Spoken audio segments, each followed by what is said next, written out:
We're live. All right, salutations, everybody. Welcome to another episode of Perspectives Podcast. We are your hosts. My name is Littyyy Bro Flacko. To my side here is it this side or this It's side? I both don't know. sides. Either It's one. both sides. Both sides. Both sides. Is my lovely fellow host. I don't like using co-host because co-host makes it seem like I'm the host and you're a co-host, and it's just like no. Is it? But I always then took it when like, you're co-host and when you both host, it's co-host. well, because So like it's just like it is co-parenting would be co-host. like the parents Oh, working together, so it would be like equal stature. I'm like with Exactly. that. Co-host is Exactly. equals. They're equals to me. Yeah, but and then there's like lots of shows that are like there's one person who has host under their name and then the other person has co-host. It's just like, why is he not also a host? Why is there only one person that gets to be the host? Anyway, my fellow host, Holden Stephan Roy. Holden, say hi, Holden. Hi, Holden. Yo, we will never leave that one alone. There's certain like things that I'm like, I'm cool with. I'm like, that corny joke is gonna stay with us the entire like history of forever and shit. Like, we're gonna keep on running that bitch until the end. I don't care who doesn't like it. We are here with our illustrious guest, um, EO Dub veteran, uh, New York City indie scene, muse, manager, project coordinator. I'm about to start giving you like all of like my titles from work and shit, right? Like human resources manager and shit. I've done it. I'm sure I've done it at some I'm point. pretty sure that you've done that at some point. You know what I mean?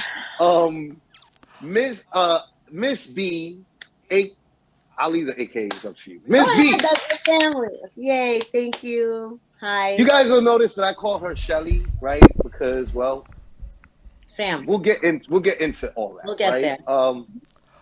Right. So, Shelly, the way that we usually like to start the show is we toot our own horns and we like talk about like our origin story and shit, right? But I think that it's good so that you can get like, like a vibe, a feeling of like, yo, word. Now I understand why you two are together, right? Which is like we're kind of like the odd couple and shit. Definitely on the dub, right? Like I think like Mhm. all the hosts, You like look we're like like the lovely odd couple. co-hosts to me. I think so. I think so. I think so. You know? Me and Holden, right? Me and Jess were making Littyyy Bros. Me and Jess and Paulie were making Littyyy Bros Volume 1. And I told Jess to take off this. I'm gonna make this one super personal because you know everybody, right? So like I told Jess, like I was like, yo, you're not gonna produce on this shit. You're not gonna engineer a single fucking track.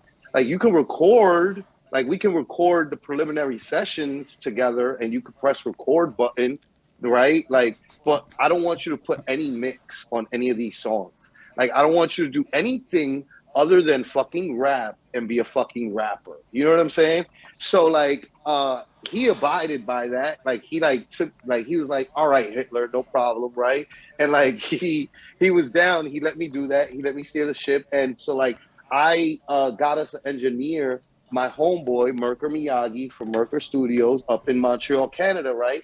I got him to mix down the project. And Merker might as well be a New Yorker, I say, right? Always, because he like works with a lot of people out there, but he doesn't promote anybody's shit, right? Because if you promote one person's shit, then you gotta promote everybody's shit, and then next thing you know, you're promoting some trash that you don't really want to be promoting, and you don't want your brand to be associated with, and so like he just doesn't, that's very New Yorker vibes, you know what I mean? Like nah, I just don't promote nobody that I work with type shit. And I didn't ask him to promote us, but he ended up promoting our shit, and that got Holden's attention, right? Because Holden's like, hold on, like Merker don't ever share nobody's shit. You know what I'm And if we're saying? going a little more So detailed, it came with one hell of a caption along the lines of, I haven't really partied overnight in New York, but I imagine that this song sounds exactly like what it would if I had.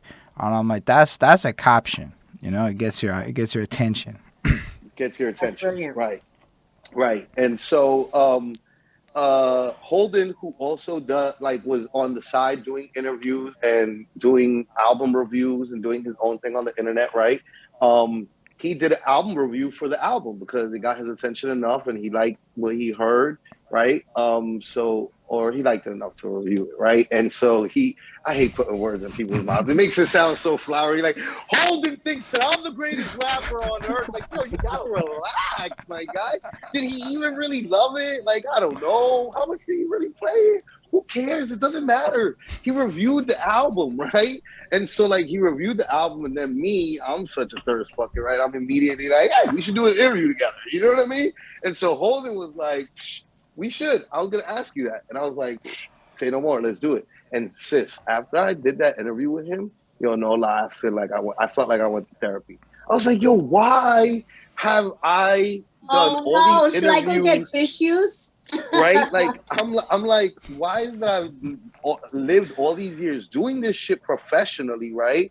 Like, doing this shit for real, interview after interview, it's like the same fucking question. You know what I mean? Like, if they know me from battle rap, then it's all fucking battle rap related. If it's not, and it's just indie hip hop, it's like, hey, would you ever do Love and Hip Hop? Or when did you fall in love with hip hop and shit like that? You know what I mean? It's just like, oh my God, shoot me in the fucking head. There's the same shit over and over.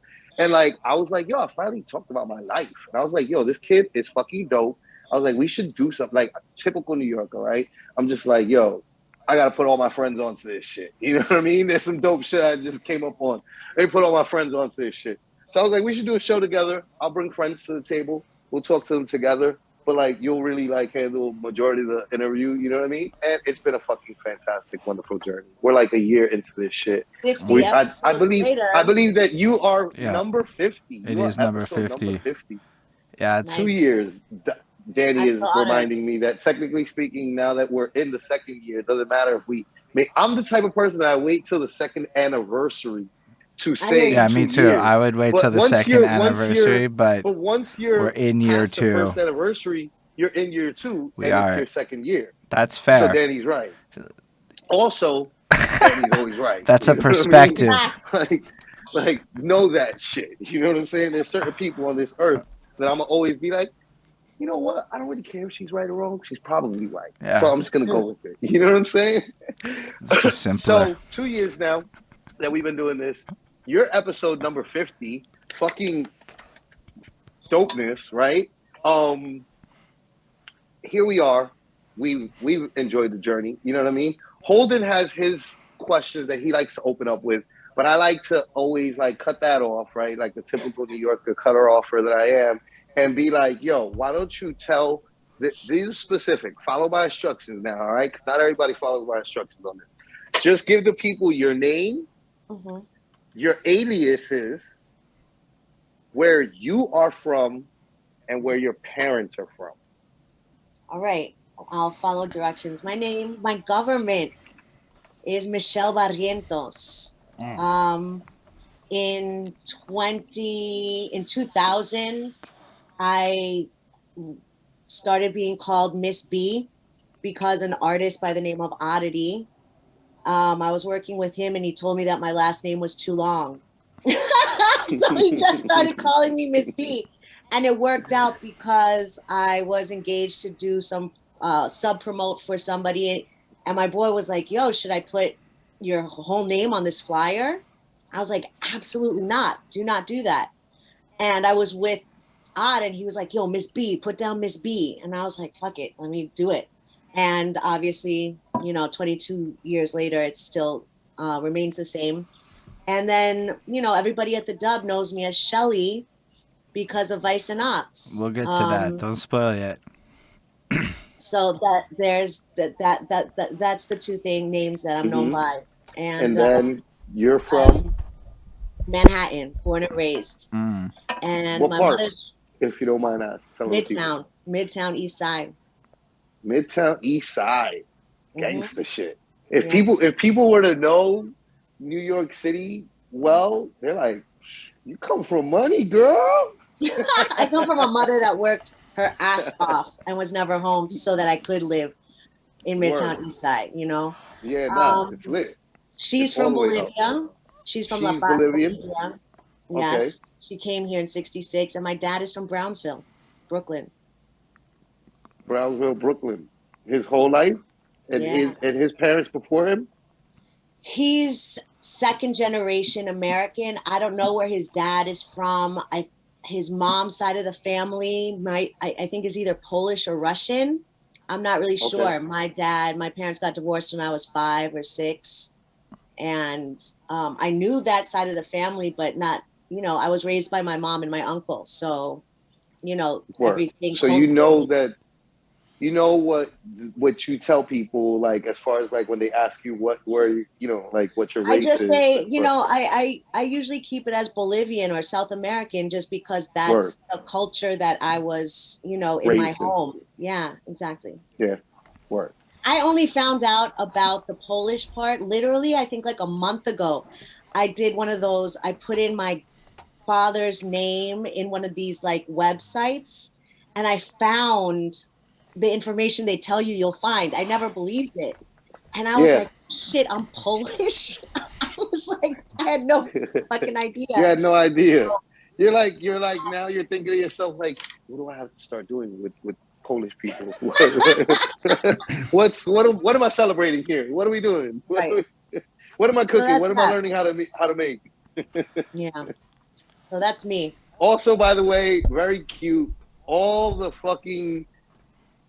people who are not rappers, right? So Olivier, you guys are wild cute when you guys talk about like what people know you as, like, because you guys go about it in this like I don't know why or how I ended up with like a name that like people call me, and it's just like it's the scene that you're in. We give aliases to everybody. Everybody's got a rapper name, like. Even if you're not a rapper, you're a fucking graphic designer, you're a video guy. Like, everybody gets the fucking name. I mean, you're never like. It's true though. Or if it's not even your like, because even if you take graphic design, it's just the government name, and there's the weird name you picked for your business that's like 987 Graphic Productions, and that's also your alias in the same way. Yeah. Yeah. Facts. All right, Holden, we got the opening question. It's a little bit of a story. I'm gonna run through it, and when it lands, you can start talking about it. Running your side of it. But keep in mind when you do that, when you feel the need to say something like "nah, I mean," nah, we don't know what you mean. We are not all from New York, and none of this is inherent to us. That means you're going into some New York shit. We don't know what you mean. Nobody else knows outside of New York. It's the facts of it. But with that. It all starts with my girlfriend, and she's washing the dishes one time, and she got her phone open, and she's playing that Black Eyed Peas song. The I got a feeling, ooh. She's vibing, she's dancing, she's doing her thing. And I had this realization. I'm like, when in the fuck did this song become chores music? Right? Like, if you take this song, you run it back like 10, 11 years, it's going to be some middle of the night vibes. Everybody's partying, celebrating, having a great time. You run that song up to the present day. The song doesn't change at all because it's a song, but we as people evolve over the years, and the relationship and the context upon which we play this song has changed to a point where we put it on when we're doing some boring shit like working out or, doing some chores or whatever, and we want to run it back in our minds to the happy days of when we were having fun back then. And I was like, that's a wild thought. And I started thinking about the young ones, the 20-year-olds clubbing, doing their thing, and they have no idea that this is the soundtrack to their future chores music, or that when I come up on their music, like, I'd be washing the dishes to Pop Smoke now. It's just kind of how it goes in life. And that all matters because, like Flacko was saying a bit before, if you think about a lot of the musical journeys of artists and the interviews and the way people talk about it, it seems like everybody starts their shit at like 12 years old. Like I'm like 11 and I discovered this at this time, or I started writing rhymes when I'm 10 years old, and it's almost like nothing in life ever happened before that. But I'm like, when it comes to music, it's impossible that nothing happened before that. Like, there's a good chance you come out in the hospital, there'd be like some song playing in the room, little baby Miss B is absorbing those energies. You might not remember that, fair enough. But like, I know that when I'm like 5 years old up in Montreal, basically, we're in the apartment, and my dad's got these gray boxes all over, the preamp, the amp, the tape deck, the radio, all the things with the little wires going around the room, giving us that ghetto surround sound system. And it was nice. He would play his Led Zeppelin tapes and things like that throughout the daytime. At the nighttime, the club music would be playing live over the radios. My mom, she was more into discos and musicals, and there was the Disney musics and all these different vibes and sounds and all this shit that was around me that I had no control over, that highly influenced my whole life when it came to music. So I was hoping, Miss B, you could run us back to the youngest Miss B you could remember being and tell us what it sounded like to be you before you had any control over the music. Wow. You know, I'll say that I grew up, I mean, music is probably the biggest memory I have of my childhood and starting very young. And honestly, I was in control of the music in my house from a very young age. You know, I had the sound system in my bedroom was like a quadraphonic sound with the tape deck, the record player, the receiver. And it was because, you know, my mom didn't speak to me in English because she didn't want me to have an accent. And she just figured, you know, I'd learn English because I'm American, I go to school. So it was important for her to just speak to me in Spanish. And so she bought me these bedtime stories that, like, you know, the Cinderella, Snow White, the Three Little Pigs, whatever. They came with a cassette so that you played the cassette and she would sit next to me and it would make a little whistle and you knew when to flip the page. So because I had this enormous sound system in my room, you know, I had a collection of my mom's vinyl and my uncle's vinyl in my room. I was just always listening to music. So I guess, you know, I was exposed to several different kinds of music. There was always rock, disco, Latin music. As a little girl, I remember when I would have, what's it called? An allowance. There's a Crazy Eddie's up the block from my house. What's a Crazy Eddie's? Crazy Eddie's was there used to be music stores out in the streets before the internet. So Crazy Eddie's was a music store where you bought records and cassette singles. Like Tower Records. You know, but Crazy Eddie's was like the beginning of that. Everything. So I used to. He was before the Wiz, even, right? Like, oh my God! Before Coconuts, before HMV, all that. Yeah. Word. And they sold like electronics too. But you know, the music, it was like my playground. You know, if you gave me $5, I didn't want to go to Toys R Us. I wanted to go to Crazy Eddie's. So that's hilarious. That was always big. You know, music. So from little. Like you're just like a tiny one out there getting your allowance, copying records and tapes and stuff, building out your collection. And like very, very young. And did you have aspirations of singing or getting involved in music in some way, or was it more from like a fan perspective? I started dancing when I was 5. I went to a professional children's school, Frank Hatchett, Broadway Dance Center. Frank passed away, but it's a well-known dance school here in New York. And what happened is that as a little girl, I was about 4 years old, and my mom noticed that I had an intern when I walked. And we went to a doctor and they told her that I would need surgery on my hips to make my feet straight. And she was like, bullshit, we're putting her in ballet. And she took me to the best dance school. And I literally started dancing at 5 years old, ballet. And now I don't walk like this anymore. But I started dancing ballet, tap, jazz. At very young, I danced until I was 13. So again, that also exposed me to tons of different music. I went to Broadway shows all the time. You know, which Broadway shows? Live music was my. Like which are your some that you like? Which do you like remember as being the coolest ones? Let's like make them more specific. Cats.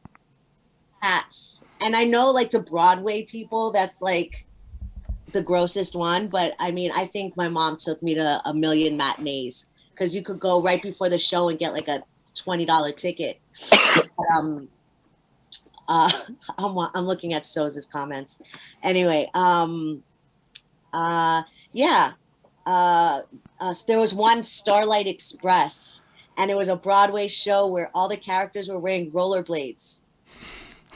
So they were like roller skating, rollerblading on stage, and there were these ramps into the audience. I mean, out of it shit. I wasn't into plays. I didn't have the attention span. Later on, I tried acting, but you know, I just loved to dance and I loved music. So that was always in my environment. So you went to dancing school and you hit Broadway as you're a little one. That's like your childhood, is going to dancing school and going to Broadway shit. I mean, she wasn't far from like her area that she said she was born into, Midtown East Side, is like a stone's throw. Like I was not far from Times Square. The neighboring neighborhood is Times Square and Broadway. So like it makes like real good sense that like, you know, if that was so her, like I totally like get that geographically it makes sense, but like if you're not from New York or something, like yo, it's just a wild thought to think that Broadway is your movie theater the way I would go to the movie theater, but it's just legitimately. And I saw and that's like, I mean, I don't even know how much I'd really want to go to musicals that much. Like I looked at all the stuff on Broadway recently, and there was like a one or two that I was like, okay, maybe, but like, just the idea of it. Oh, so you're like me? Yeah, Bonnie's more into Broadway stuff. And like she like, oh my gosh, she would have loved that. Like she so loves musicals, and like she would have loved it, right? Like Bonnie, absolutely. Right, and there's so many people I know that like just. But for you, it's like, nah, that's just like growing up. That's just like regular shit. Like that's a wild thought. My mom, I mean, I used to be taken, like my uncle took me to concerts at Radio City at like the spur of the moment. You know, my mom told me that I went to I went to see some concert my mom took me to, and I had an apple in my hand and I stood on the chair because I got so excited and dropped my apple. And she could hear the apple like rolling down the whole theater, like drum, drum, drum, drum. She had to grab me down, but I would get so excited. Like I loved seeing music live. That was my thing. Dope. That was my thing. That's a really cool thing to have. So your whole like that's amazing. Yeah, no, it's also very different than all of our guests. All right? Super like, different. Like we do. They're all that we have a wide ranging, you know. Sets of like stories, right? Like not everybody's the same story, but there are when it comes to like the New Yorkers. No, I'm gonna say like from our era, even kind of like bigger than that. Stories blend together. You know what I mean? It's the same type of thing. Yo, but it's like nobody ever brought up like, yo. Nobody. I be talking to like all kinds of people, rappers, beat makers, da-da-das, whatever. But you're like an event curator / booker. Nobody knows the history of event curators. Maybe it's just y'all had super different. No, I mean it like from my perspective, but in general, it's not like people be wildly documenting fucking event curator journeys. No, you're right. Let me tell you something. Let me tell you something. I'm really angry that New York City's club history isn't more well documented, right? Like there's this whole like Limelight, Palladium, and the Tunnel should have like a museum like somewhere, and like people can understand maybe how it looked and what was in there, and like the amount of like work that went into all that and the people behind it. And so like, yeah, he's like, it sounds funny, right? Like it does, but like nobody knows the history of like event curators, but like maybe it's like nobody does know this maybe shit. Like if we went down event curator land, it would all be similar shit. Like we would find out that event curators are people that went to a shit ton of events when they were young rather than being the performers when they were young, you know? Like all the event curators in New York City are like, oh man, fuck, everybody comes with like the play story, and it's like after like the 10th interview, we're like, all right, we've heard enough about the fucking plays already. Jesus Christ, everybody in this world just fucking grows up on a play. No, but that's super cool. Like, and I honestly just talking to an first, So we're all And excited. like for me, it's an exciting idea, right? Because like I've dabbled with event curation. It's miserable. So the fact that you enjoy doing it is like, wow, you know things. Think You you might be jumping to understand this one. conclusions and shit. Well, No, like, I love it. I Oh, you, assume okay, so you nobody do love does anything for I know I 23 do. years that they don't love. That's my theory. it. Facts. Also, But yeah, so with that, you're a little one and you're cruising to Broadways and all of that. Do you have and you're dancing? Do you have other hobbies or things that a little one version of you is up to?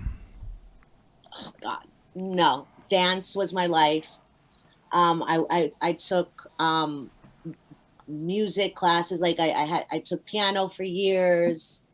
Um, I was very music centric, you know, like I grew what up kind growing of up in New York City. There were so many things like ice skating and like gymnastics and after school this and that. But for me, I didn't like being around other kids. I thought they were immature, and you couldn't tell that now because I'm a child. Like now I'm a child, but as a kid, I was like super serious and like into my fucking dance and like like it was what everything. kind of dance?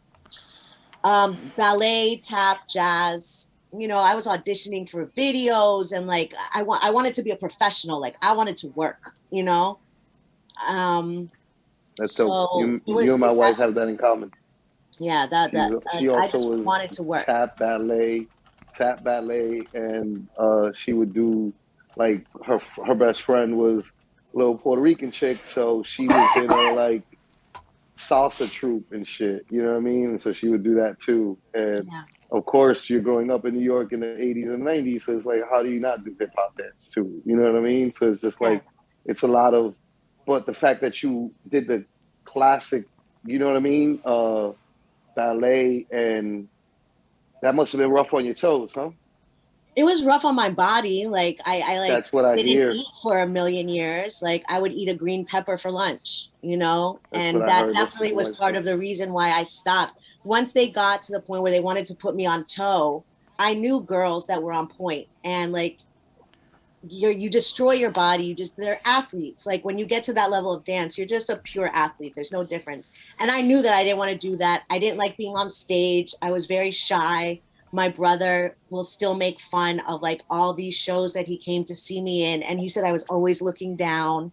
So I had to figure out another route to fulfill everything I needed Yeah, from that's music. telltale sign. Telltale sign of somebody scared of the stage is them looking down. Yo, I couldn't. Like I just couldn't handle it. I hated it. But, you know, Right. whatever. I see that's a huge difference too between a lot of the people. Everybody seems to love the stage that we talk to, but Yeah.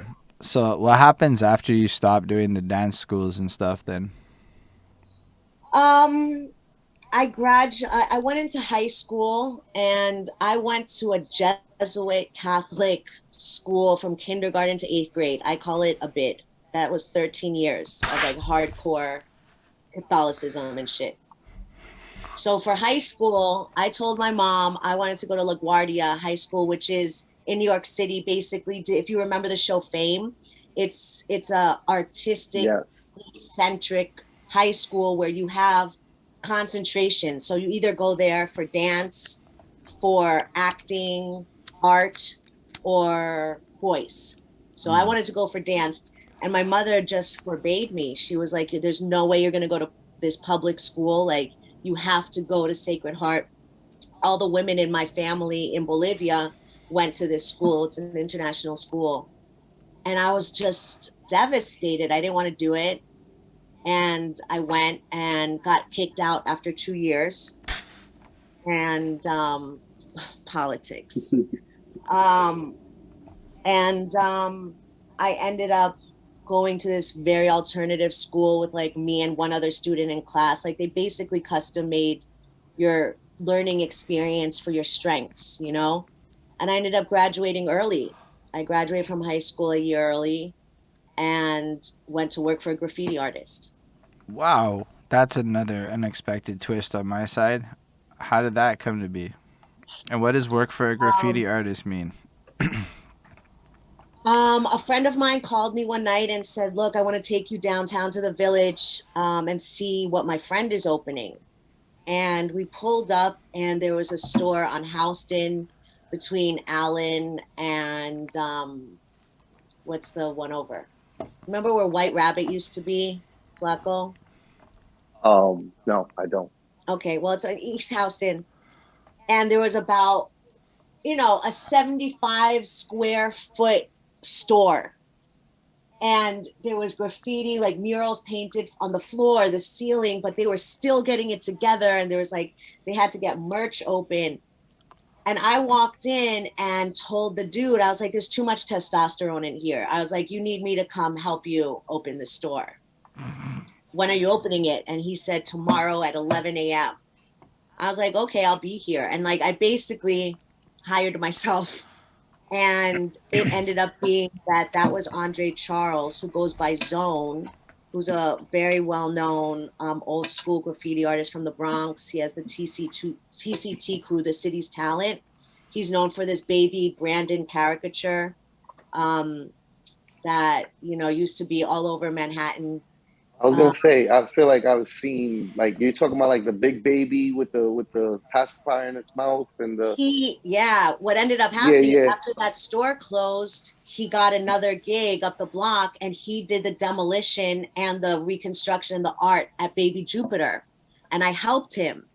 And then one day somebody's like, let's go to this open mic. And we walk up, and I was like, yo, I did this spot with Andre, and it ended up being the first night of end of the week. That's crazy. Yeah. Yeah. I just told Zoo and Nuns that story like a year ago. I like, they had no idea. So you're working with the graffiti guy, Serendipitous and energy and that brought you to the first end of the week on a random, let's go check this thing.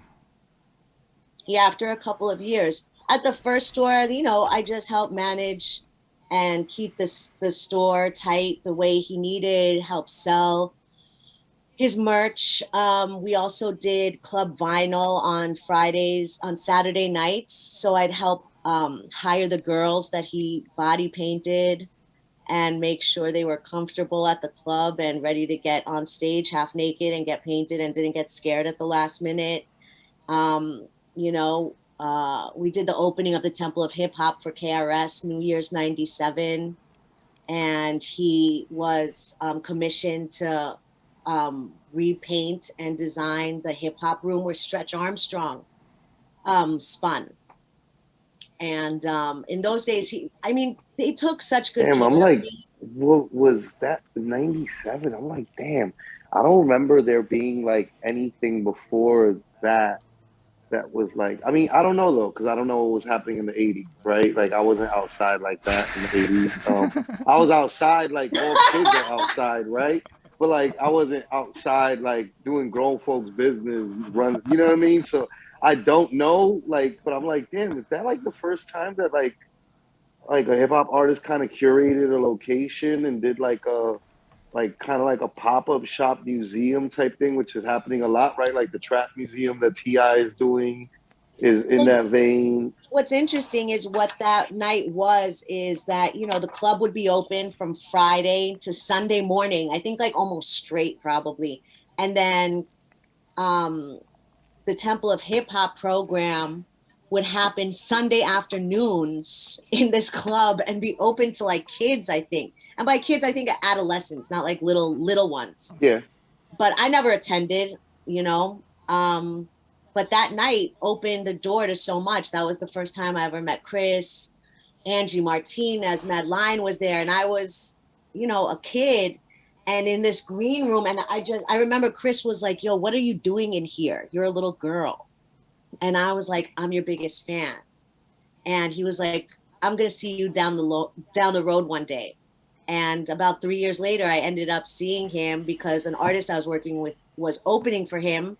And we passed each other and he recognized me. He completely remembered. He's like, I told you I was going to see you. That's so dope. I just, I took advantage of the opportunities and the circles that I found myself in.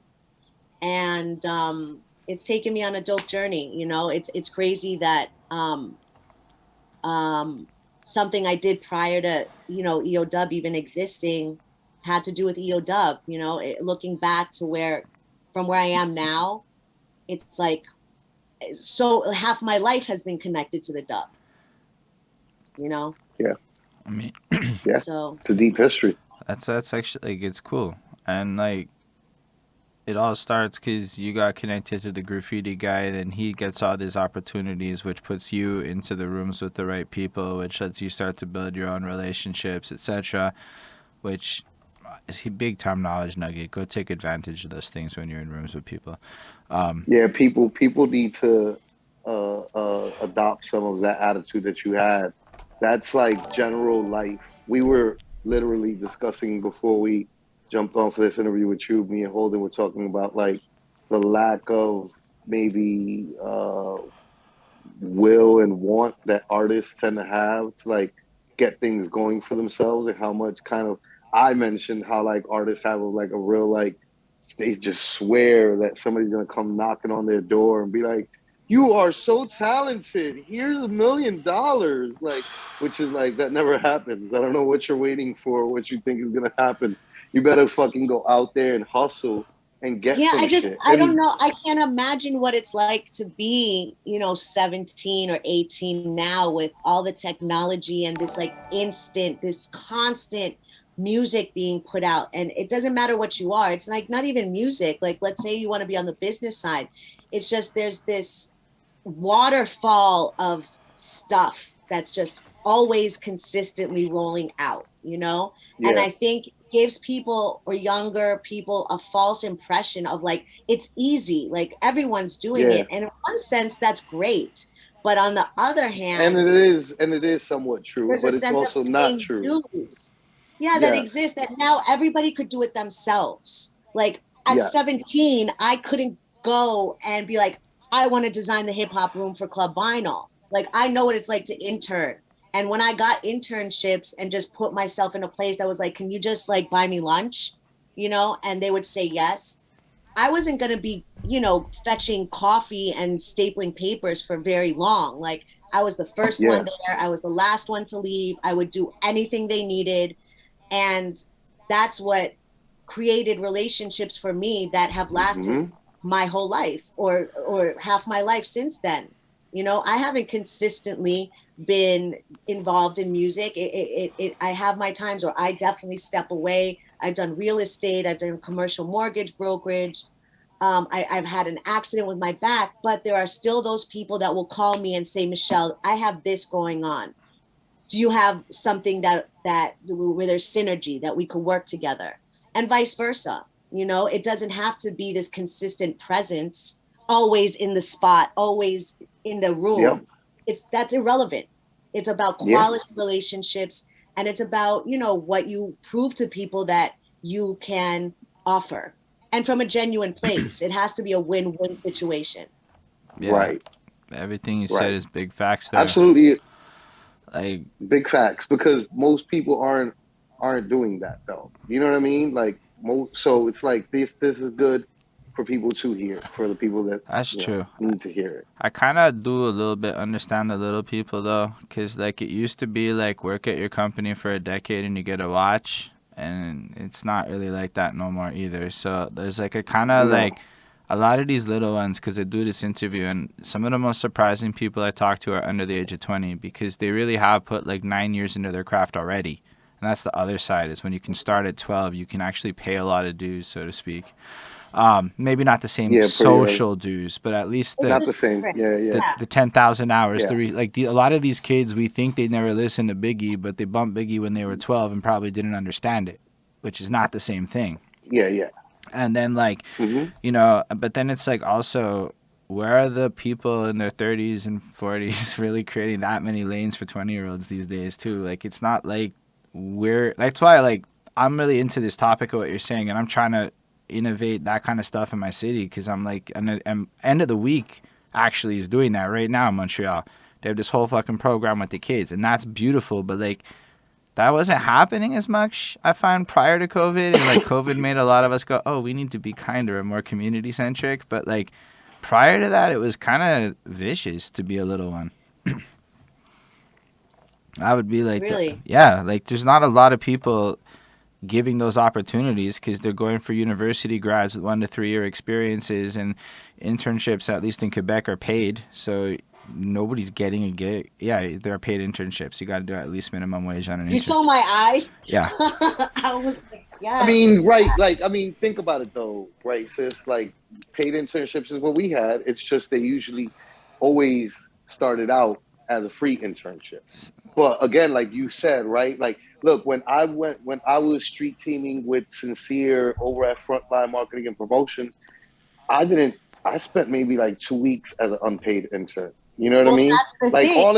all it took me was 2 weeks of showing them what I could do for him to be like, all right, yo, I'll break you off some bread. You know what I'm saying? Like, my theory is just that if there were more opportunities like that for young people that were not being sniped by 26-year-olds right now, because that's kind of what's happening, or I think you would see more of that. Now they're just kind of left with themselves, and so they're building their own version of it. Like, some of the hottest things I'm seeing in my city are coming from these groups of 18 to 23-year-olds that were like, fuck you old people, we're gonna do it ourselves. And it's the most grassroots rebuilding shit I've ever seen, and they're doing it, and it's like, that's cool. Yeah, nah, young people are innovative. That's the birth of hip-hop. I mean, that's what hip-hop did 50 years ago. Exactly. So that's what young people are supposed to do. So I just want to give props to the young, and it's not all of them, but it's what I'm noticing is happening. I would say your grievances with millennials, and you're fucking right. I have a lot of respect for everybody kind of doing things at their own time. You know, it's like you can't expect a dog to act like a cat. So me at 43, I had a different experience at 20 than 20-year-olds do now. So for me to judge how things are being done, it's like you have to have some grace with that. But what you said about relationships being important is still the biggest key to success. That never changed. And that's what they're doing. And it's really cool. And working hard never, you know what I mean? Like, there's no replication for working hard and being ambitious. Ooh, and proving your value, like, I think you said. Proving what you can do. Oof. That's all facts. So, so let's say, like, you're in 97 with Graffiti Artist Dude running around, and I believe Chris is KRS-One, if I understood correctly. And the Temple of something is going on Sundays. Yes. And then what happens a bit after that? What's like, then you run into End of the Week a couple of years later, and you go to the first End of the Week. And I don't know if there's anything in between those. At the same time, I started my own company with a partner called Milk and Honey Entertainment. I was in college, and, you know, he and I were friends. And one day we had dinner, and he was like, what do you want to do? And it was the first time in my life anybody asked me that. Nobody had ever, people have always been like, this is what I want to do. How, like, do you want to get down? And I had no problem with that. You know, I think that I still hadn't found that strength to think I could create something myself. So here comes along this person, and he asked me, I was like, I just want to do live shows. Like, that's my dream in life. I used to go to Madison Square Garden as a kid to this yearly concert called Salsa Festival, excuse me, that La Mega throws.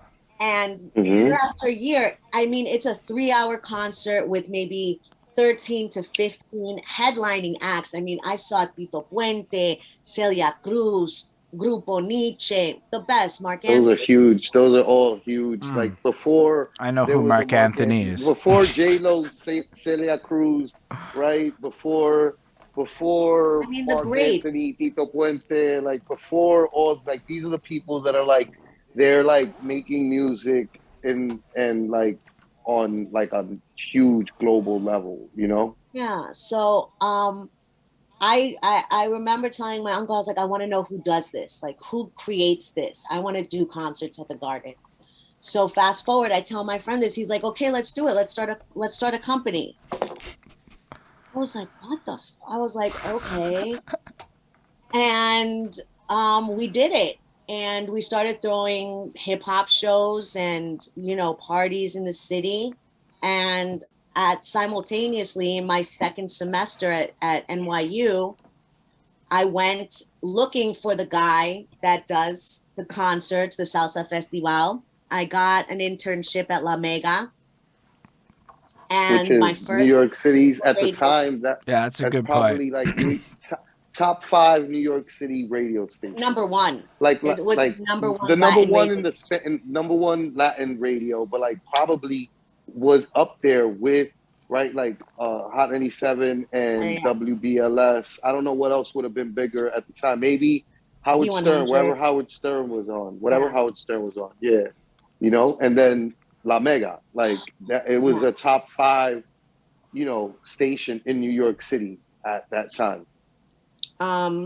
So I interned there for a day, and I met the producer of that event, and I asked for a job.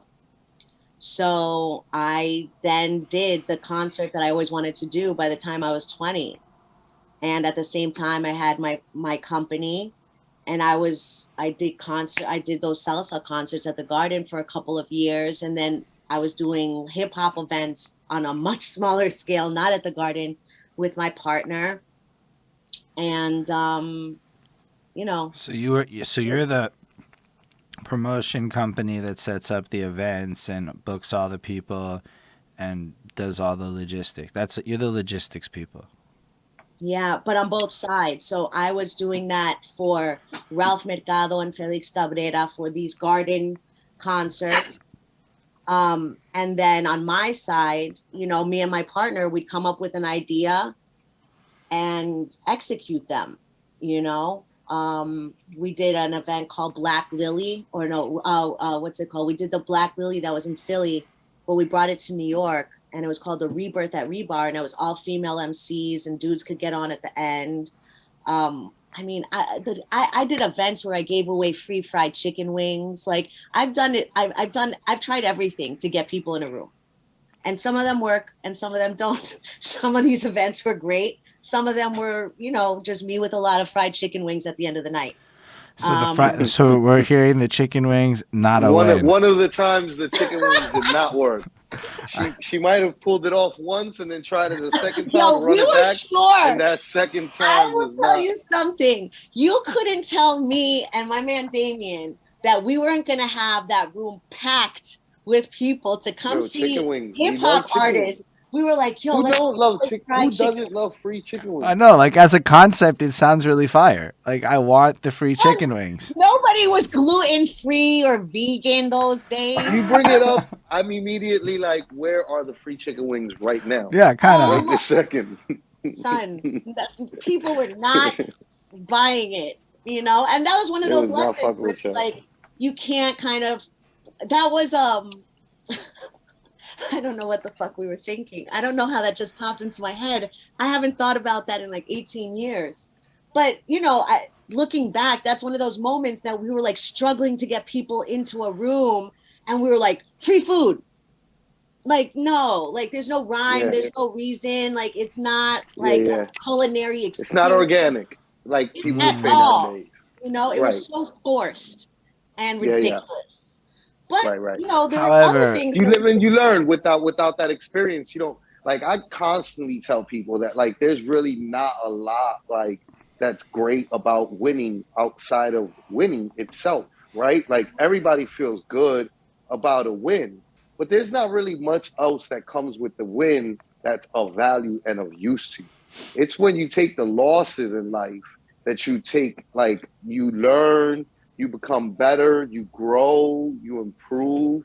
Like without the losses, there's, you know, like just a fucking typical, you know, like nobody's gonna be entertained by a movie that's all win. Like, so he started out winning and then he won in the middle and then he won in the end. Isn't this great?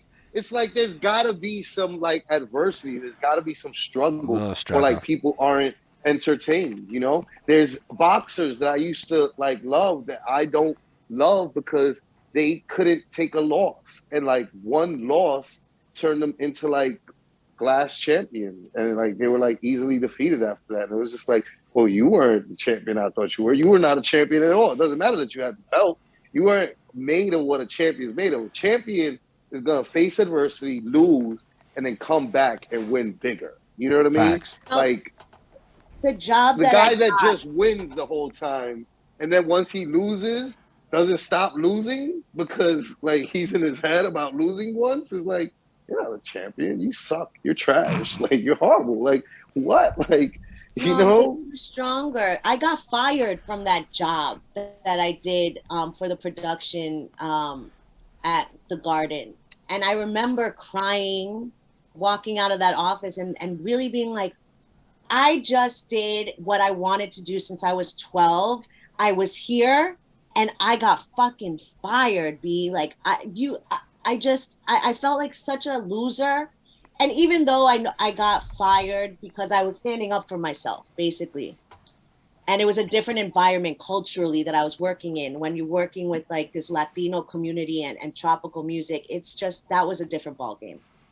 In what sense? But I was told, Like, in what sense is that a Oh, different it's ball game? disgusting. Oh, You know, people have asked me like what it's like to be a woman in hip hop and all this shit. You know what it's like? I'm always like, people are Queen, Earth, Queen Miss B, like kind. It's like I don't have any. I could kind count. and respectful. Hi. I could count on one hand and not use these two fingers of times I remember where I was like, I might have to call all my brothers right now. How could you say that? But in the Latin music industry, you felt disrespected at every corner, huh? man, I mean, and it made it worse because, you know, I'm at NYU, I have my own company, and it was the manner in which I was spoken to. Like, my boss would stare at my breasts and ask me for coffee. And he did it not because he couldn't help himself. He was purposely trying to make me feel uncomfortable.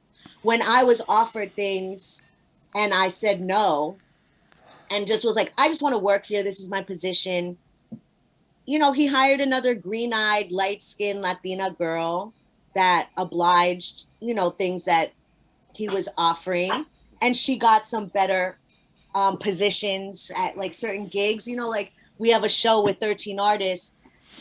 I have one artist that I'll be I'm in charge of. She gets all the work. And that might sound whack, but to me, I'm like, give me all the work. I want to do all the work. I want to meet all the people. I want to do all the things. One of that work. You know, so but after that, it's like you realize that like people say it all the time and it like flies out of your mouth. But when one door closes, another one opens. And it's so true. And it's like looking at my 20-year-old self, I would be like, you know what, you handled that really well. You know, I think I did the best that I could. I have no regrets. And I learned a lot, you know. I learned how to handle myself in the reality of the world and how to be able to face discomfort in situations where you have to stand up for yourself and be graceful, but at the same time be poised and strong and stand for what you believe in. Right. That's really like, that's an interesting answer. That is definitely valid. I mean, listen, I'm not surprised, right? Like the Latin industry is just right. Like it is what it is, right? Like I can't speak to it, right? Because whether or not I've never worked in that industry, so I can't like, right, say, but I can assume, and like I'm pretty sure my assumptions are going to be wrong. You know what I mean? Like I'm growing up around these people. I know what they're capable of. God damn it! Right. Like, you know. In at that time, there were very few women that I was and back then there's no in power positions. Like I was and talking back to then a lot you're of not being empowered to speak up for yourself. No, not at And all. like it The was woman, the era of the disrespect and the like just the disrespect. It's just different. The woman that was in charge, it was a small office operation. It was three of us. And Joanna, she was a lawyer and like ran the company. And I assisted basically. And when she fired me, she was like, Michelle, you know, you have to learn how to humble yourself. And she said, I know that this is a different environment, but if you want to go further in this place, you're going to have to do X, Y, and Z.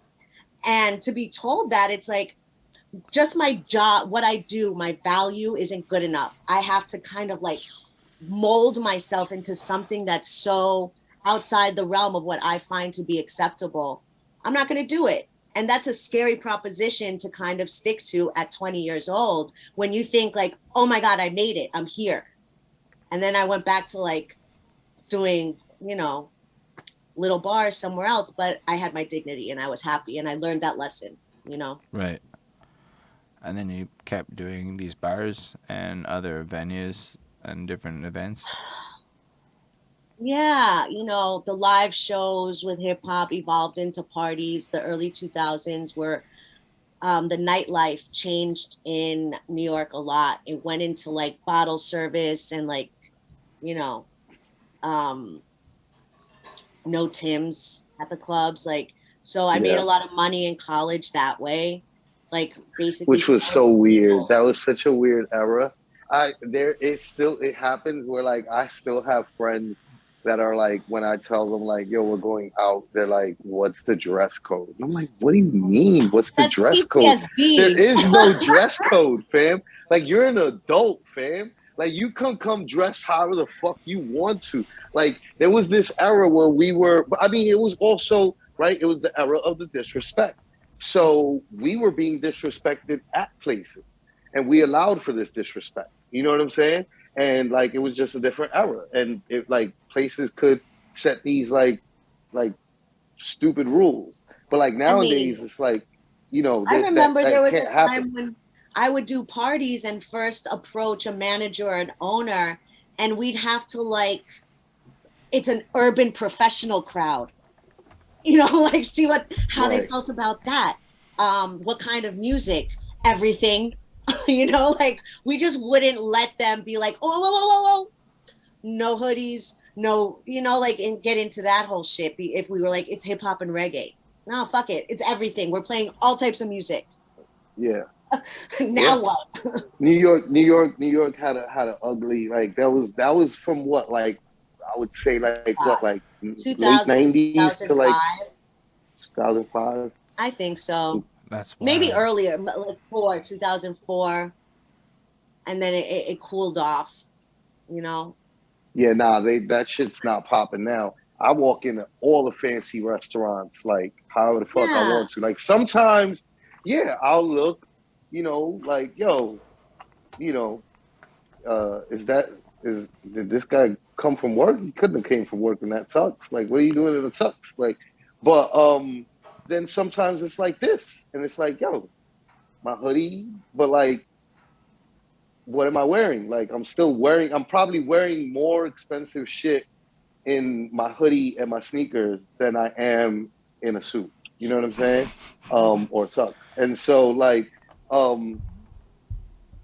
it's just silly, and it was stupid as fuck that like ever was a thing. Like, and it's crazy that we do have PTSD, and there are people that I know that still hit me with I can tell that they don't go out much. You know, I'm just like, I guess I'm taking the old man out tonight. You know what I mean?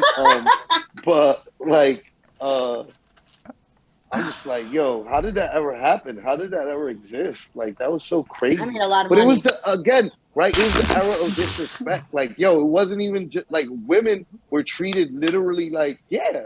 It was like, yeah, and you're gonna take it, and you're gonna like it, and like women, and there were like women out here like, yeah, girl, you gotta take it, you gotta like it. It was just like, what crazy Twilight Zone are we all living in? You know what I'm saying? Like, it's not even like as much as like it sounds like it's so long ago. It's not even that long ago. Like, that was my high school.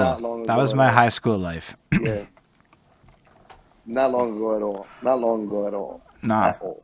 Like, we're just turning a corner, and I think that like we're all fooled by the fact that it's like, just because like you and your friends are progressive does not mean that the rest of the world is. You know what I mean? Like, don't forget that like most people do not care for changing anything, and like are definitely like nah. They like flat out banned hip hop in a bunch of places in Montreal for a minute, like in the 2010s, like just no hip hop performance. there were some shootings, and that shit just got And they Yeah, I mean, the genre. at like hip hop shows. Like hip hop shows were banned from like there's a giant like part of the city known as the West Island. There weren't a lot of bars in that part of it, but it's like a huge part of the city. And like they just banned it for years. Like no hip hop at all. If you were You know, I mean, the community allowed that. Like nobody it was fought back. like at I a mean, it was at like a police enforcement like level. like if I'm not mistaken, like it was like newspaper articles. You can Google that shit.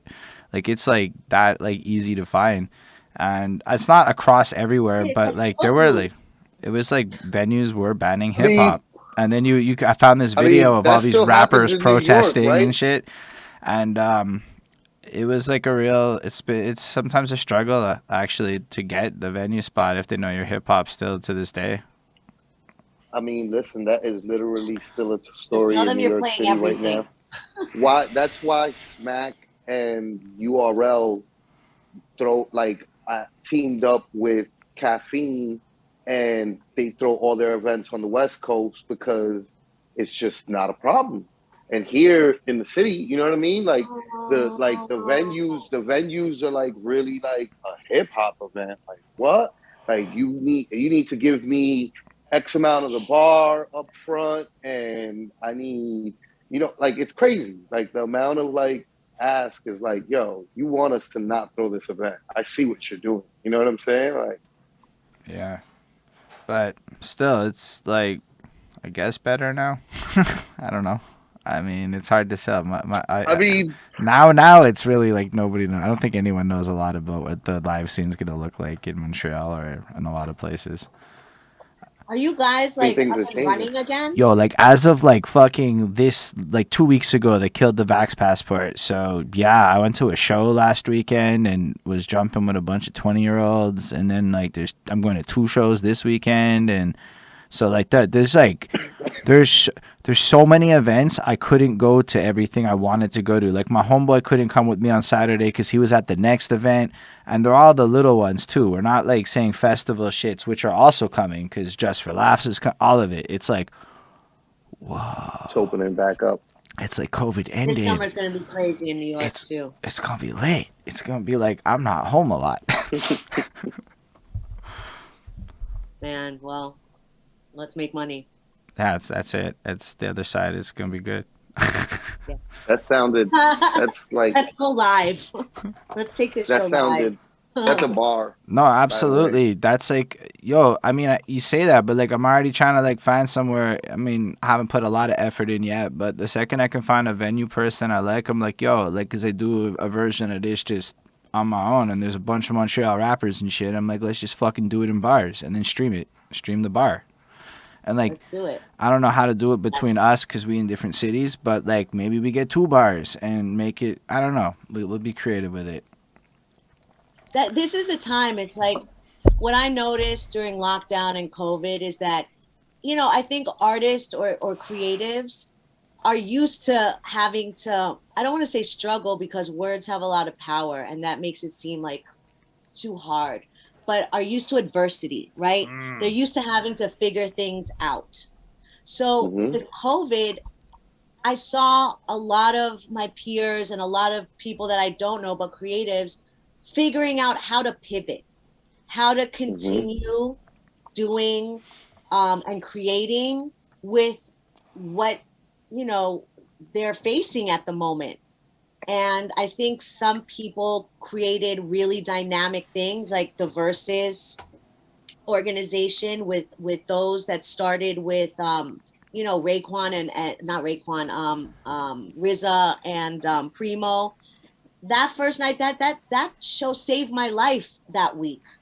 And look at what it's become. So I think these are the times where if you're lucky, there's a spark and new things are created, technologically, creatively, in all ways, So I think that this is a good example. About exactly. Yeah, and there's What's really cool about Great example. the COVID times, I would say, is a lot of us be working with people that don't live in the same city because, frankly, what's the difference between Montreal and New York or Montreal and next neighborhood when we're doing it on Zoom anyway? And like, yo, the it forced me to do Zoom interviews, which made me go to Twitch and shit because I couldn't have anybody in my crib. And yeah, we had like quarantines and lockdowns and curfews. Like we had a curfew that would be like for like 6 months in the first winter. It was like fucking serious up here. So like we adapted, and I discovered streaming's dope, and you could monetize creating music. I was like, I didn't know. I would never have learned you could monetize music creation if I had not come to the part of like the streaming world and getting ingratiated in that. But this just links up so much with the IRL world, which I don't have a lot of experience in, but there's so many people that do. So now we can, link these two worlds together, because I think a lot of us also now just have fans that don't live in our city in ways we never had to deal with before. Well, I've loved watching how, EO Dub has this international community, but it seems like this is the first time we've been able to step outside that one weekend a year where everybody from the family gets together in a city. And now there's this regular interaction with people like you, Holden, or Carrie on Sunday, who's in Paris. And it gives us an opportunity to commune and to exchange and participate with each other regularly. I think it's wonderful and it's dynamic. And I think that it's brought the dub closer together, and it's widened audiences. And I don't see it stopping anytime soon. And actually, speaking of the dub, let's go back to you getting involved with the dub. Like, you went to the first show you said ever at the dub through at the place that's before the pyramid. Lady Jupiter, yeah. And UIOP. And so, did you like go to the dub again after that? Did it become like more something you attended? Regularly. So you're no, like, I was there every Sunday. I was there every Sunday, like literally every Sunday. And then and so hold on real quick. So you were there every Sunday, and you were there as just a fan. Yeah. Like you were just there to support because you were like, this is fantastic, this is wonderful, I love the energy here. So I'm just coming here to support. Yes. And how long did that last before you maybe got involved with helping a particular artist or helping the overall like brand with the dub? I've only been working formally with the dub. It'll be a year in June or May. Prior to that, like these were my friends, like this was family. It wasn't, I never was like, yo, the dub is fucking awesome, I gotta work with them. It was like my living room at any given Sunday.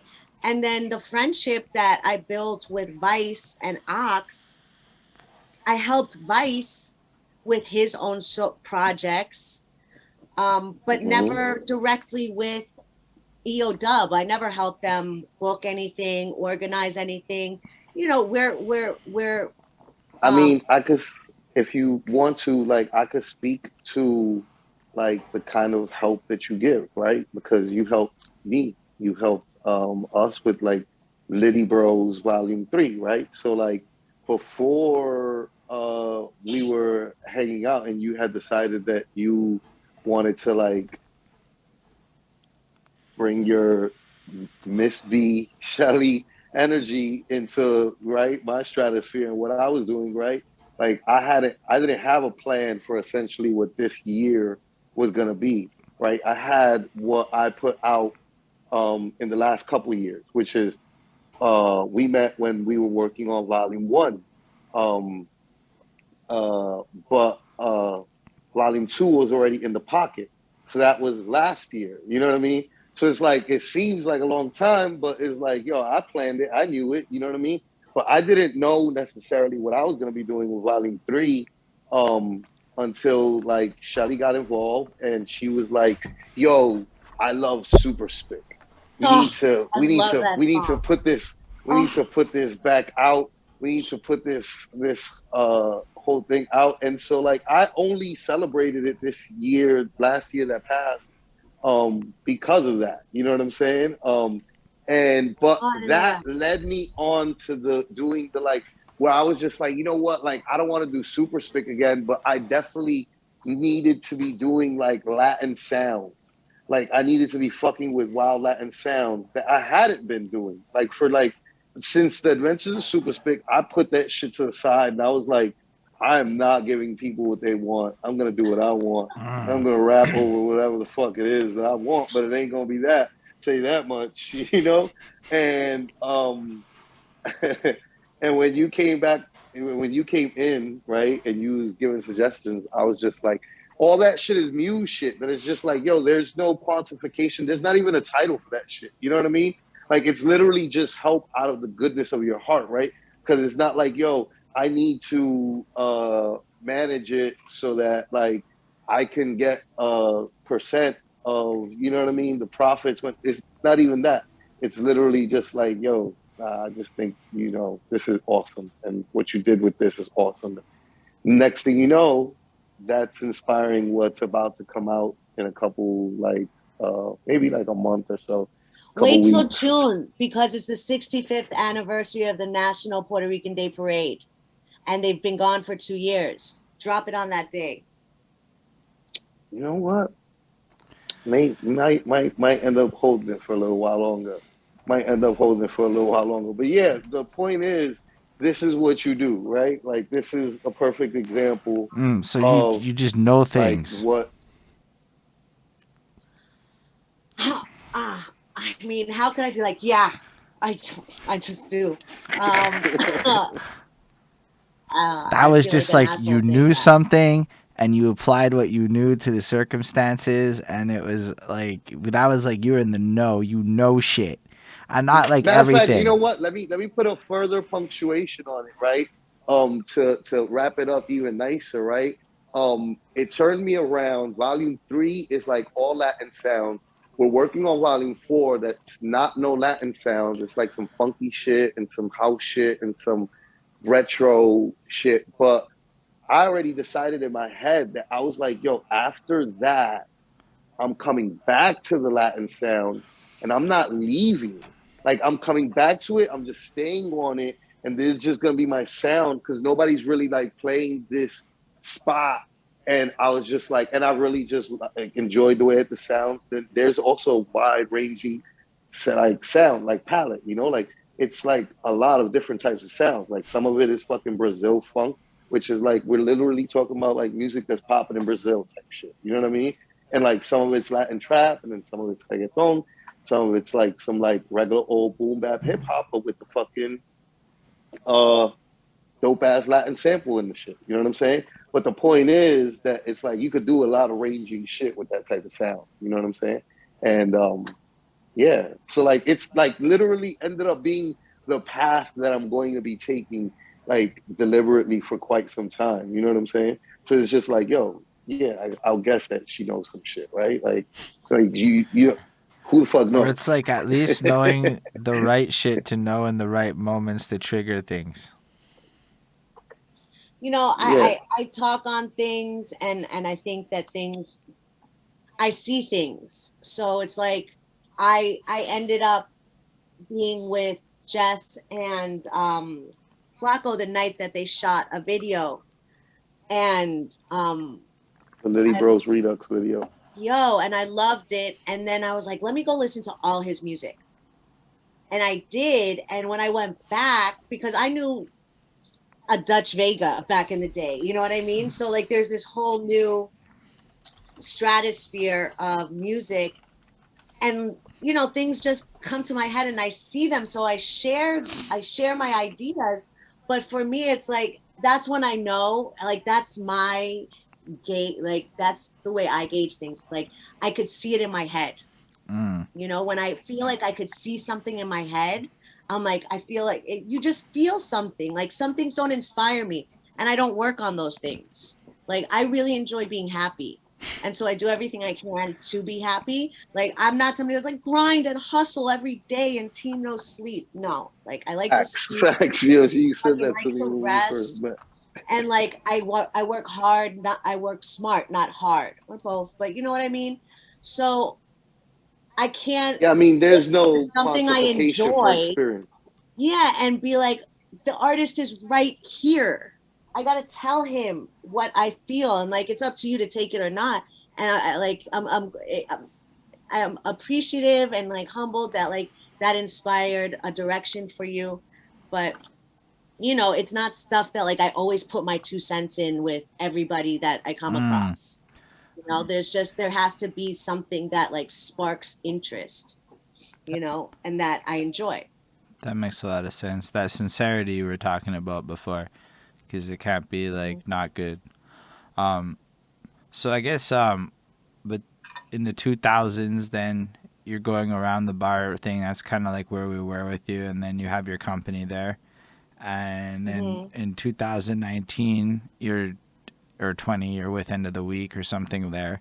And then what happens kind of in the middle? There seems to be a giant patch. My God.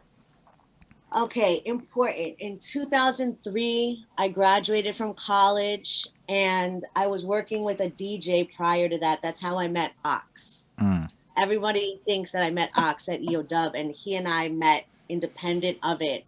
And then came face to face after like 2 or 3 years at a party that Vice invited both of us to, and like recognized each other and then put it together, and we're like, oh my God, we know each other.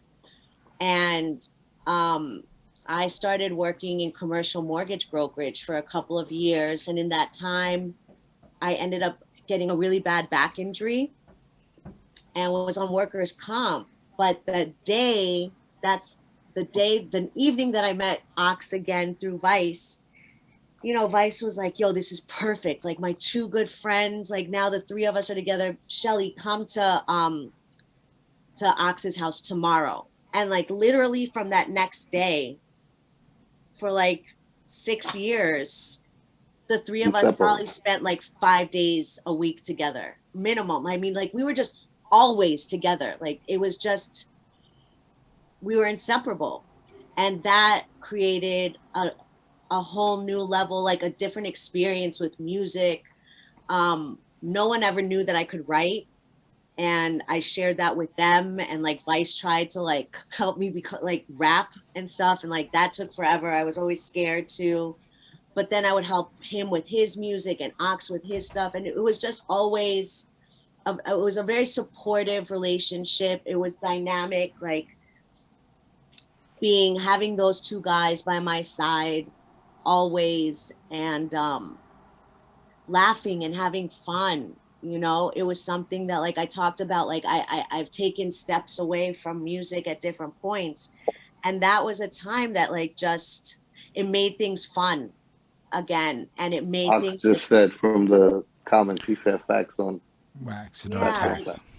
it was just super fun. Like there's a point where you're just like, I could be a fan, like I don't really need to be involved. And during those times it's like the universe reminds you that like, no, like this is where you're supposed to be, and I'm going to send you these people to remind you, because they're going to hold you down and they're going to tell you you're dope, and they're going to tell you when you're not, but they're going to keep it real. And so for those years it was just the 3 of us, and in the studio with them all the time. And you know, I had spinal surgery, had to get over that. Like I had to spend a lot of time alone and away from people because I had to rehabilitate. And during that time, you kind of like watch the landscape of what's going on. And it's hard to kind of feel inspired when you're not in it, you know? Like I'm not driven by the business and like that stuff. Like I love art and I love artists. So when I came back out, I started doing an event with 2 friends of mine, and invited somebody I knew at the time loosely, who was Jerobi from A Tribe Called Quest. He and I built a friendship, and then I helped him launch an event that he called Tribe Taco Tuesdays. And you know, introduced them to my best friends, Vice and Ox, and then they all became best friends, and like things ended up expanding after that. I took a break again, went to Miami, did work in Miami at Basel. I did some I booked some events at the Thompson Hotel. Like, that's what I'm saying. It's like, you think that you have to switch things up. If there's anything I've learned, like, for me to stop telling a story right now, there's a time where you just have to like so trust your intuition and know that it's time to move to the right or move to the left. Like, there was a point where I was like, I can't be in New York anymore, and I didn't know what it was, and it just didn't feel right. I was like, let me go to Florida. And it was the first time that I'd ever communed and built with sisters, with women. And it gave me a different perspective, and it allowed me to evolve as a woman around other women and in a different city that's a little bit slower and it's healthier. And when I came back, there was kind of this renewed excitement and this new experience to build off of with new opportunities. You know, I think the worst thing to do is to stay in one place and expect to be inspired in a new way. I think that's very hard. I think that it's really important to kind of take chances and get uncomfortable and know when something isn't suiting you in the best way. Because I think that's how people get very soured by whatever industry they're in. They'll get over it, you know? And in reality, that's what they're supposed to do. That's their passion. That's their what they need to do. But because they didn't kind of let it flow, they force it too much. Like, you got to keep on going. Like, nah, sometimes you just have to observe. Sometimes you need to be a fan, a listener. Sometimes you got to try something else so that you could kind of recalibrate. And that's what I spent a lot of my life and like the late 2010s doing, is finding ways of recalibrating myself and listening to myself when I didn't want to be in a certain world. And then it just always brings me back, you know? So how did you get more involved with the dub, like more formally? So after Vice passed, I could not do the 24-hour Zoom thing that, you know, family was doing. And I really, for the people that it helped, I think it was great. But for me, I couldn't do it, you know? I'm not naturally gregarious, and I'm also not technologically like in like, I don't do it a lot. So like the Zoom, it was just bizarre to me. And I realized that it was uncomfortable for me to do anything dub related without Jason and without Ox, you know. I found myself, it wasn't only grieving the loss of my friend, but it was the loss of the three of us, you know. And like, how do you wrap your head around that? So knowing that my energy wasn't right, like I would jump on and I'd be like, is somebody laughing at me? Like, and I was like, my energy is so wrong right now. And I know it's me. So let me step back. And like, I just wouldn't jump on these Zooms at all. And one day I saw a flyer and it was ladies night, Sarah Kana, Angel, and Dama doing the open mic. And I was like, I got to support my girls. Shouts out. I had Kana, so Angel. much fun watching that show. I don't think I had smiled and laughed in so long. And just watching them have fun together, I was like, okay, I gotta like come back or something. And Bax, I heard him say, yo, this is the best show that we've done since we started on Zoom. And I was like, so, okay, I saw something, but I've seen no other open mics. If he said it's the best, it must be the best. I called Nunzio, I called Van, I called Sarah, Angel, Dom, and I was like, when are you guys going to do this next ladies night? It should be regular. You guys should have it once a month. And they were like, you do it.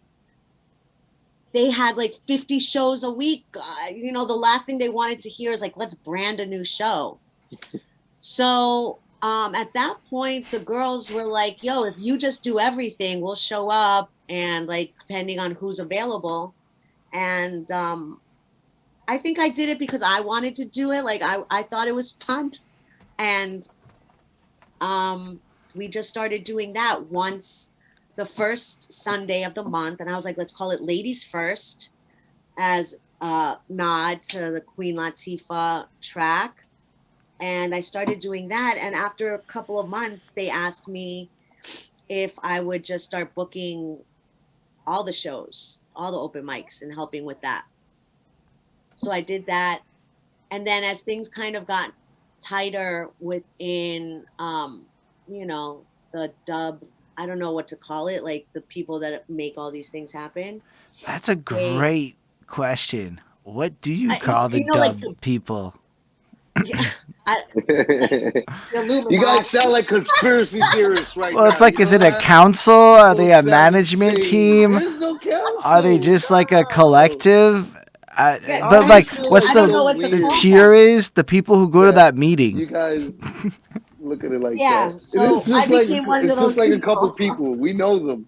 We know all of the Yeah, I people and know, shit. I know Like, them, but it's not even like but it's what's like some their secret like? society. But what's the You know group who it called? I get it. I get it. is. It's just like all of a sudden I'm at these Monday meetings. The foundation, we should call them. You know what I mean? Because that's what it is, pretty much. And it just turned into me, when I was asked to do that, I wanted to do more. I wanted to do more than just put bodies on a screen, and that's booking. I really wanted to help create a curation and programming that I thought would benefit everyone. And that's what we started doing. And, we launched the residency last month. And it's the first time that EO Dub has had residents, and it's been successful. And I love the artists that I'm not even gonna lie. I have no idea what you're talking about with the residency. Okay, so the residency is a quarter-long programming schedule. So we used to have the open mic, and since Frio Dub started, I realized that people were pulling up to Frio Dub regularly. The hosting was great with Sosa's beats. Things were phenomenal, but I didn't see the same interaction and engagement on Sunday nights for the open mic. And I just didn't think that it translated from the live space into a virtual space. Yeah, it's super weird to perform your songs on a Zoom. Freestyling on a Zoom's easy, but your songs on a Zoom's kind of a weird vibe. Especially weird for vibe. an open mic. Like, I think it worked when we were all in lockdown and you're like, I can't do anything. Yeah. But- When you're like, No, but even then, like with Zoom, you would have like latency issues. I remember the last time I did it with the dub, like, it fucked me up. My performance was whack because like the beat fucked me up, and it was like everything was off, and it's like there's never a solution. Well, we fixed that with sound checks and stuff, but you can't sound check a bunch of open micers is the point. So we came up as a team with this idea and plan to have these residents. And basically what I had thought of is that one Sunday I had booked this young artist, Lil Boo.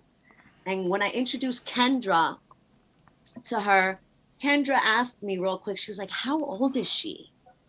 I was like, 22. And she was like, wow, this is our she's part of the third generation of EO Dub now. And that really stuck in my head. I was like, holy shit. We are about how many years is it? 21. So this is the first year of our third generation of reach. So what are we going to do now? So I started thinking, okay, we're multi-generational, we're international. How do we, expand on that? And then when the whole Lupe and Royce thing happened and Osiris put out his song, shortly thereafter, Intel from Second Generation Woo chimed in and did a song called Underdog. And then I was like, oh, guess who else is intergenerational and international? Wu-Tang. I was like, I got to get Wu-Tang down with the dub. And I hit up Intel, and he and I started talking. And at that point, I really didn't know what was going to come of that. But slowly, I realized that to make the Sunday night show good, we had to have sound checks. And this was already figured out before, like this wasn't my idea. C-Dub, the other folks, after months and months, had realized that there's just certain due diligence that had to be done in order to ensure a clear show, or as clear as possible, you know, like you mentioned, no latencies and, you know, the details that are required for a pleasurable performance. So I figured it would be dope to have residents to come and bring their friends on Sunday. So basically, we give them a platform and a slot and the promo and the support that they need. You take that time and share it with your collaborators and your friends and the people that you think are super dope. Because every single one of us has our homeboy that has 30,000 followers. That's good. That's dope. But we also have our friend that has 800 followers, but is making fire music and nobody knows. Facts. So if I'm dope enough to be engaged by EO Dub and say, you're going to be one of my first residents, now I'm going to bring my homeboy that nobody's heard, but everybody in my neighborhood knows about. He works his ass off. He's dope. Let me share this with them. So that's how that happened. It started off with Intel. That's like really where that whole thought process came from, is to really try to emphasize End of the Week as a multi-generational and international organization, and to maximize, you know, the partnerships and the help that, you know, we were engaging with these artists. So you know, so far I feel like it's been really exciting to watch take off, and I suggest you watch, Holden. It's archived on the YouTube. I'm definitely gonna look into that. Yeah, we have Nejma Nefertiti, Intel from Second Generation Wu, and Double AB, who's an amazing MC who toured with Cannibal Ox for years.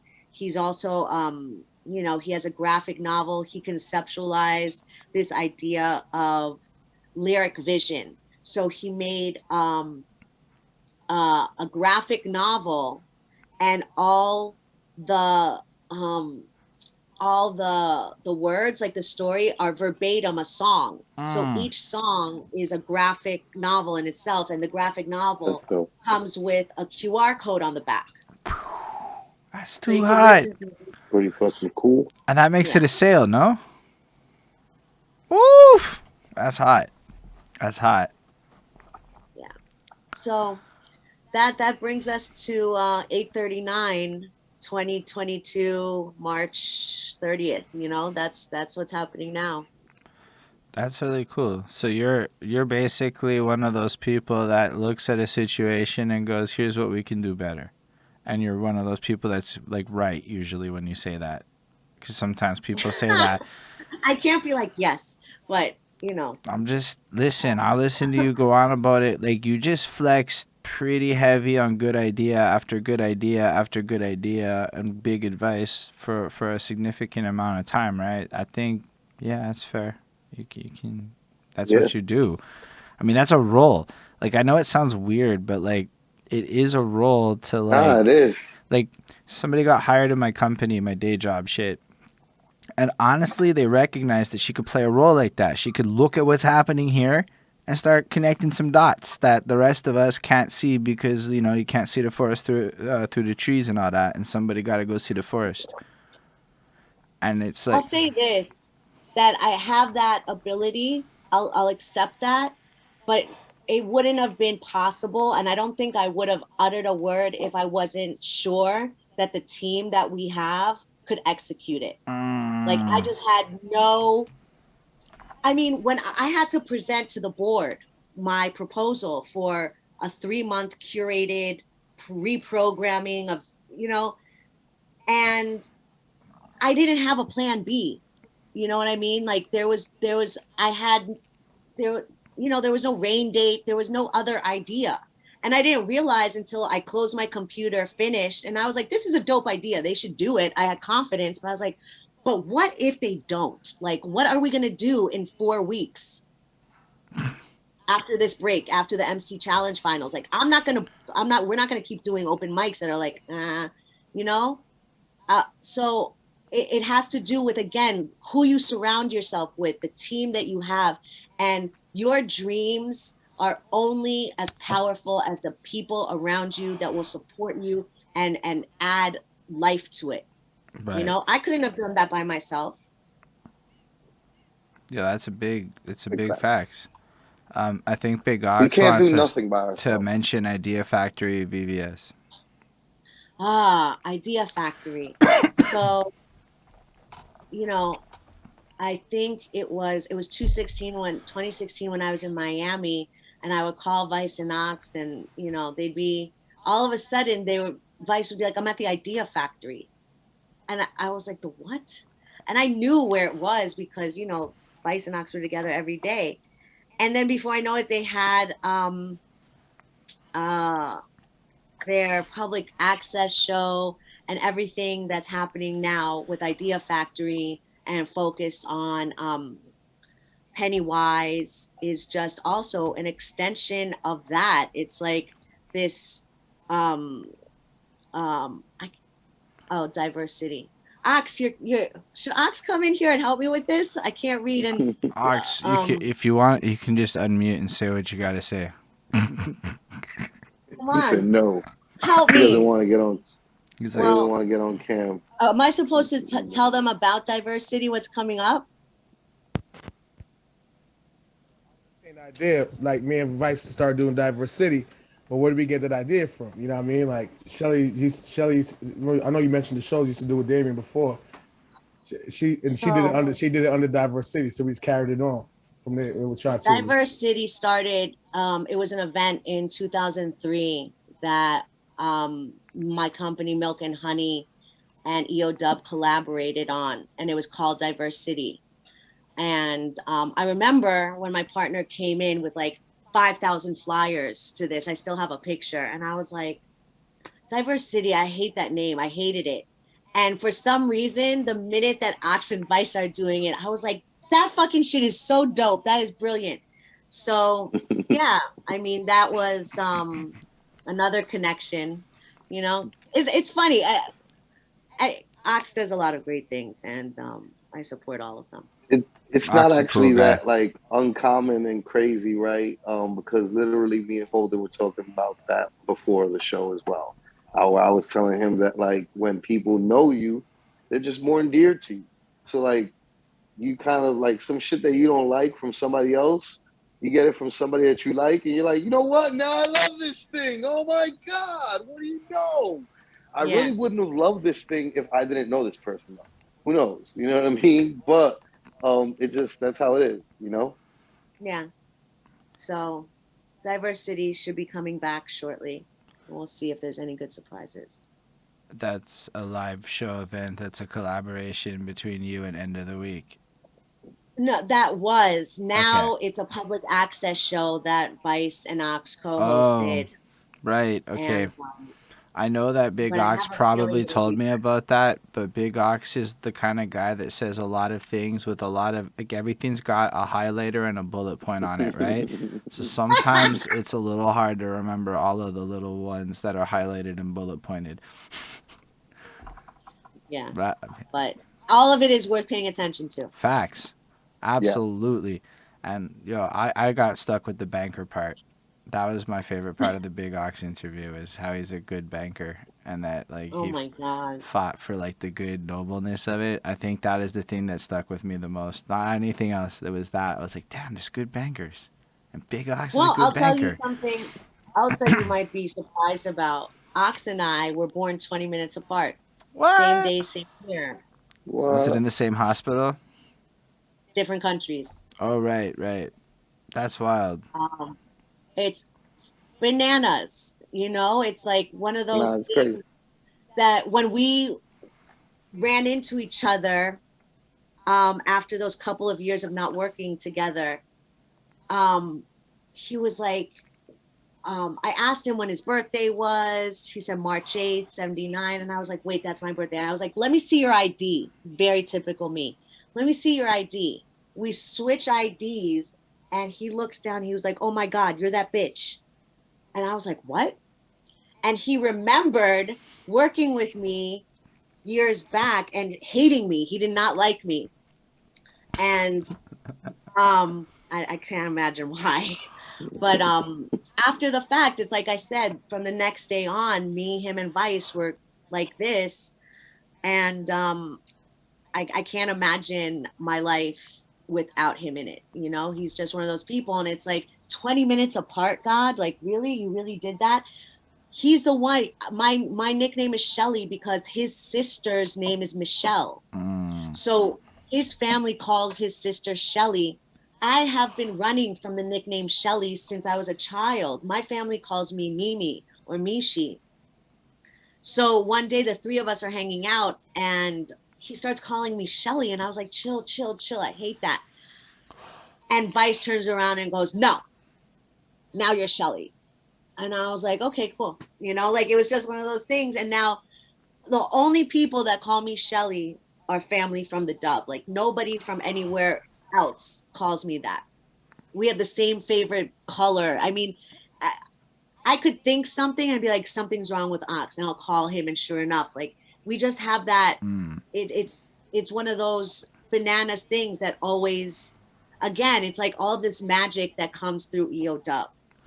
Yeah, EO Dub's a pretty magical place, but Big Ox is a magical person too. I respect that. Facts. He's a motherfucking unicorn. Yeah. I feel like that needs a heavy pause, actually. Ox is a motherfucking unicorn, bitches. You heard me? So we're up to date, I guess. Then you're like, this is unless we go into the future. We could like usually you do go a little bit into the future because that's how like a good ending point is the what's next. Right now I am very focused on EO Dub. You know, like that is definitely the center of my life professionally at this point. I'm an interpreter and as a freelancer, and I pay my bills that way, and I love helping people, especially in the Latino community, and making sure they're advocated for at different appointments, whether they're medical or legal. But I don't remember a time, probably since I was just starting, that I felt so invigorated and motivated and inspired by the culture and artists and working collaboratively. I mean, I've been flying solo for so long, and you know, to be part of a team where everybody has this goal and really cares about people, not just the music, is ideal. You know, I've walked away from several opportunities where I could have made money, but I was just like, yo, I don't believe in what this artist is saying. Like, I can't even imagine myself like hanging out with those people. Like, I can't do it. But it's the total opposite here at EO Dub. You know, like I just want the best for not only them, but everyone that we could touch. You know, I genuinely believe that, you know, this movement is critical and important to reaching as many humans as possible. Right. And I'm having fun. You know, I'm having so much fun. That is important. I mean, at the end of the day, if you're having fun, you're going to be more motivated. And if you're more motivated, you're going to try harder. And I can tell you that the times I've been at the same day job company for a very long time. And anytime I've had fun, I did my job way better than the times when I don't have fun. Oh, you don't want to be around me if I'm not having fun. Like, I'm the worst. It's almost as bad as when I'm hungry. You know, it's just like, stay away from me. I relate to that. No, that's your energy is great though. Honestly, this is like a super cool conversation. I mean, sometimes it's just good to talk to people who know how to get shit done. Because, you know, like, artists are not always good at getting shit done. We usually require people around us who are good at getting shit done. at the very least to remind us that we have to get shit done, right? Because like otherwise we could get caught up in limbos of lethargy and whatnot. So just hearing the way, like, just hearing your journey and like all the cool things you get to do and the parties, like you're a professional partier in a sense, right? Like that's also wildly interesting. I mean, if you can go to a party and flip it, it's a job. It made me realize I have to go to all these shows, right? And now I'm in my 30s, so it's not like the first thought in my mind sometimes on a Saturday night is I want to go to the other side of the city to go like to a bar. But if you can flip it, all of a sudden you're like, yo, wait a second. This could be a job. That's a dope job, though. It's like a weird, like, pastime, maybe, debating on who you are, but, like, make that a career, and you can justify that, that's extra cool, you know? Like, and you basically did that with everything. That's fire. You gotta find, again, it's like, you gotta find opportunities in the places that you want to be in. You know, if I wanted to be a lawyer, I would be right now. That's not what I want. I don't want monotony. I don't want routine. Like, I'm a creative person. I had to come to facts with the fact that I am not a rapper, nor will I ever be. I am an avid rap hobbyist, but my superpowers are in another place, which is to help MCs and to help DJs and to help producers and organization like EOW to continue on and do dope shit. Yeah, and the world needs more people like Miss B. That's all I'm gonna say. Too many people trying to be rappers. Some people gotta wanna be the Miss B. That's why it's maybe like we need these stories of event curators so that the people can see how lit it is to be an event curator, and then more people that with good ideas and like different visions show up. Because like, like I never heard a young person that I've met, not to say they don't exist, be like, I want to go right into event planning. Like there are, and I have met them, but they're like really so few and far between, right? Like, and if they do, it's usually not like I'm going to go throw indie underground shit. However, the Montreal rave scene did do that, and now they're dominating the big rave scene. So it's like there is people who do it. It's just not like talked about enough, right? And it's such a different journey because you don't end up being the rapper. You just end up being the person who's taking notes, which is fucking like the most valuable person probably in that whole situation a lot of the time. So it's a blessing to talk to you for, and to hear your perspectives and all that. But yeah. Likewise, I appreciate your interest and the questions, and I don't think I've talked about myself for 2 hours straight ever. This is my second interview I've ever done. So I hope I did well. That was wonderful. You did. It was super wonderful. And I want to just thank all the people that are watching it in the live places that are with us still, the ones that were there before, because without the live people, it's less of a show. When you see some comments coming, you're like, yeah, people. And then I also want to thank the people watching this in the future, because you're also important, but it's also more fun Wednesdays at 7 p.m. EST to come through on the live is all I'm saying. And big shout out to End of the Week, because like we're on the platform. This is them that is the hosting of them. And we wouldn't be here without them and their giant global reach of interesting people in all kinds of countries. And I'm certain we'll find out even more as time goes on. But we just do a lot of cool stuff everywhere that they are. And so we've only, tapped into parts of it. So shout out End of the Week. And y'all can go follow them. And they're only at episode 50. Only. And you can follow them. Its easiest place is the website, eodubeodub.com. Just go there, and that's the easiest place to find them and all their stuff. Otherwise, yeah, it was a real pleasure to be here with all the people in the world. And I don't have much more to say, so live long and prosper, everybody. Peace. Peace, yo.